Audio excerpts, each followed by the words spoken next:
What it does is this. Instead of having this idea, so I'm going to get that. Does everybody understand so far? It's not too complicated. Okay, so I'm going to take that idea and I'm going to simply do this. Okay, they say kingdom 1, kingdom 2. Yeah? I think that's incorrect to do that. And the reason they say that is because they say here, in verse 36, there's information given. Let me split that out. In verse 35 and 36, between those two verses there's transition going on. They say there's information to show you there's a change that goes on between these two. Okay? And they see this change as being a change of kingdom, from kingdom 1 to kingdom 2, because they're running through a timeline. Does everybody understand that? Okay.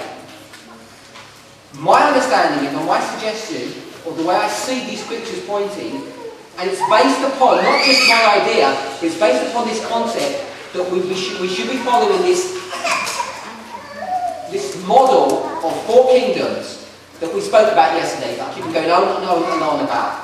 And what, instead of this, what it actually is showing you is this. It says kingdom 1, work 1, kingdom 2, kingdom 1 still, and work 2. And this is verse 35, and this is verse 36. So I'm getting this information and putting it underneath it. Okay? I'm chopping these verses in half, like everybody does.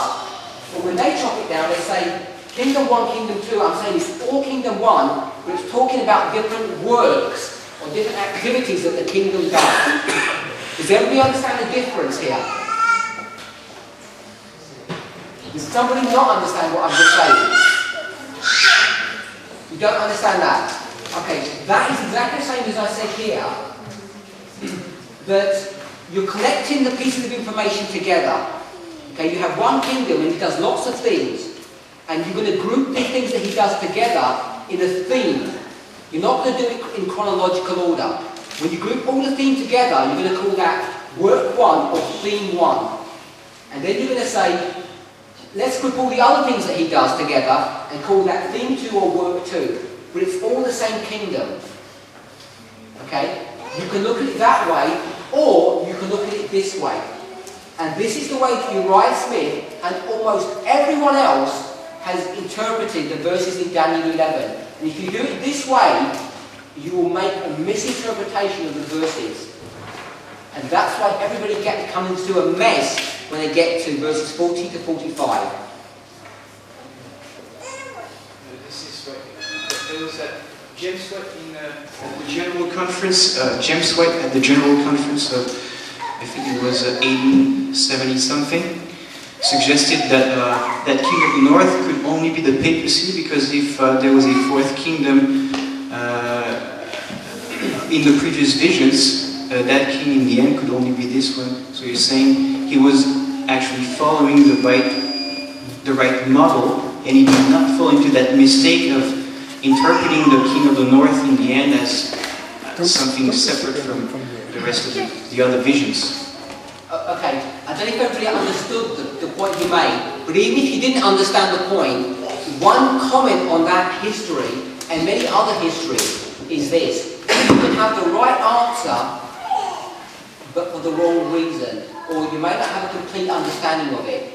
And I'm suggesting that the understanding that we have today, because we have the hindsight and the information that the pioneers gave us, plus there's lots of more information that's come up since then, so that the arguments that James White used, they were true and valid, and they're based around the structure that there's 4 kingdoms, and then God sorts it out at the end. But there are other models, other themes and ideas that have come to light since then. And one of those ideas is this idea here, okay, that when you look at the verses of the structure of it, it's not following through this way, it's following in a different way. And it's a different way of explaining why James White was correct and Uriah Smith was incorrect on their identification of the King of the North. Okay, and we'll go on to that. There's another question. Okay. So, is everybody okay on that? Okay. when we get to this in the verses, I'll point it out to you. Once you get to grips with those two concepts, okay, the first concept was that the kingdom of Greece splits, and we have to deal with that complexity. And the second concept is that the way the verses are structured is that it deals with the kingdoms in themes. Okay, so you take it's doing one activity, and then it will repeat the history again, showing the different activities that it did in the same history. Okay? And that's going to occur twice. I'm going to show it to you twice in the book of Daniel chapter 11. So, with that... Brother, I have one quick example. It's outside of prophecy, but God in Genesis 1 gives the big lines of creation, and in Genesis 2, He's just detailing that sixth day of creation. So, it's one example of what you are saying. God is not necessarily saying things all the time in chronological order, because if people read through Genesis and Genesis 1 and Genesis 2, they can think, after He made Adam, then He created Eve and all the other events happened, but am I making people lost? That's a very good example. It's a non-prophetic example, it's a very good one. Did everybody understand the point he's making? I think it explains exactly what I'm saying. They're both in chronological order, the two chapters, but they're not separate events. It's going over the same history again, but again in chronological order. Yeah? Okay, I think that was nice. So that is a good example. So let's go to verse 2 now. Verse 2.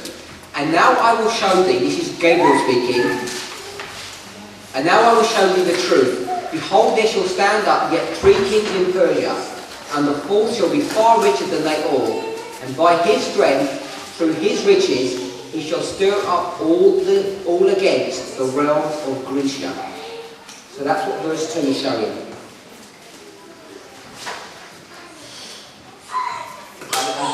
I need to point out, just expect one more concept in place before we go into the verses. Just one more concept. I should have done that before. I've just read it first. And that's this. The whole point of all the detailed information that's given here is, first of all, it shows you how the kingdom is set up. So it's going to show us how you get from Greece into these two kingdoms. Once it's shown you that, then the rest of the history that it talks about is what the king of the north and the king of the south are fighting over. Okay, and you'll find that they're both fighting to subjugate or to keep under God's people. So the whole point of all this history about Syria and Egypt and Greece and pagan Rome, the whole point of it all is because of the relationship they have with God's people. So you have to keep that in mind. That's why all this history is given. Okay? It's not history for the sake of it. They're not introducing, India or China or the Moguls. All those people are not in the scene because they have no relationship with God's people. So it doesn't deal with any of that. So you'll see a lot of the history here. Some of these empires are very big, like the Syrian Empire that we mentioned, extended right up to India.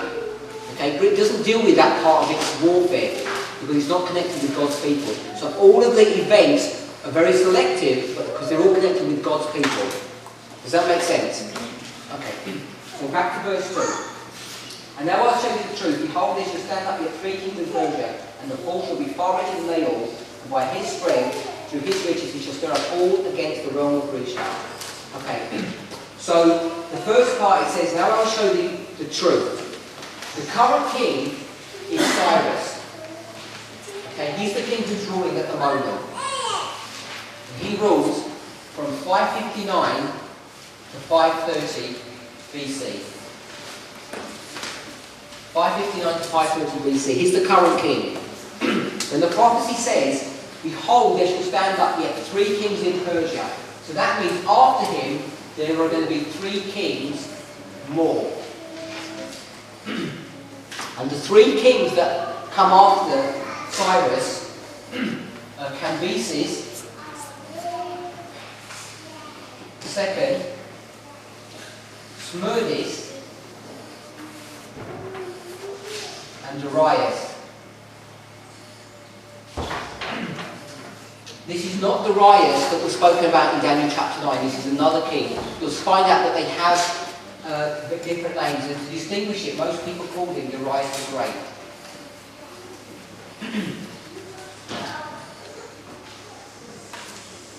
He reigned from 530 to 522.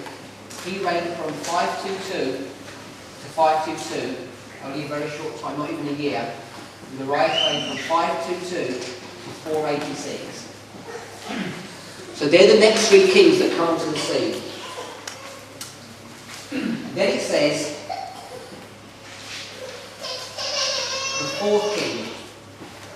It says, the fourth king shall be richer than they all, and by his strength, through his riches, he shall stir up all against the realm of Grecia. So basically what that whole portion of the verse is saying, that the fourth king is going to get help from others, when it says he's going to stir by his strength all against the realm of Grecia. He's going to collect an army and stir up a number of nations to come against Greece. Okay, so that's what it's talking about. The fourth king is Xerxes, the first. So to give you some understanding who Xerxes is, another name that he's given is Ahasuerus. And we're all familiar with who Ahasuerus is, yeah? Ahasuerus is the king who Esther married. Okay, so this is in the time of Esther. And he reigned from 486 to 465. Has everybody heard of the 300 Spartans? Yeah? That's Thermopylae. Everybody heard of that? Yeah? That's when, okay, it's a famous historical battle, and that was the climax of the first major engagement between Persia and Greece. It says this king's going to stir up everybody against Greece. Okay? And that is the history there of the 300 Spartans at Thermopylae. And it was a mixed engagement. They partially won, but they partially lost. This is the Persians. But they came against Greece, and they stirred up everybody against it, and Greece remembered what the Persians had done to them. The verse ends at that's where verse 2 ends. But there's a bit more history. And I just want to give you the fifth king is. The fifth king is not given in the verse, but the fifth king is Artaxerxes. Artaxerxes the one, and he reigned from 465 to 424. And he's the one who gives the decree of 457 BC. Okay? But it's not mentioned in the verse or the chapter. Now it says, behold, there shall stand up yet 3 kings in Persia, and the 4 shall be richer than they all. It gives you the impression that there are only 4 more kings of the Medes and Persians, and then everything ends. But we already know there's a 5th king after that. In fact, there's not only the 5th king, but there are a number of kings after that.